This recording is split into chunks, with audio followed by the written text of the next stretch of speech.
దేవాలయానికి వెళ్ళినప్పుడు దేవుడు కనపట్టలేదు నాన్న అని మనం ఏడిస్తే ఆ తండ్రి వారి భుజాల మీద మనల్ని కూర్చోబెట్టి దేవుణ్ణి చూపిస్తాడు. అప్పుడు మనకి తెలుస్తావు మనం కూర్చున్నదే భగవంతుడి భుజాల మీద అని. తల్లిదండ్రులకి గుళ్ళు కట్టించక్కర్లేదు. కట్టించిన గుళ్ళ ముందు వాళ్ళని కూర్చోబెట్టకుండా ఉంటే చాలు. అది నేర్చుకోవాలి. మనం బ్రతికుండగా వాళ్ళ అనాథాశ్రమాల్లో ఉండటం ఏంటండి? ఇంకంతకంటే పాపం ఏదైనా ఉందా? కాశీలో యజ్ఞం చేస్తే వస్తుందా? రామేశ్వరంలో అన్నదానం చేస్తే వస్తుందా? జన్మనిచ్చిన తల్లిదండ్రుల ప్రధానము.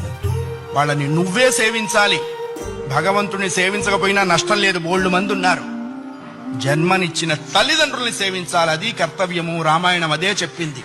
అయ్యా, ఆ అభిప్రాయం లేనివాడు పశువు అనకూడదన్నారండి. పశువులు పోటీకి వచ్చినాయి, మమ్మల్ని ఆ వాడితో పోలుస్తావా అని. అంతకంటే నీచుడు.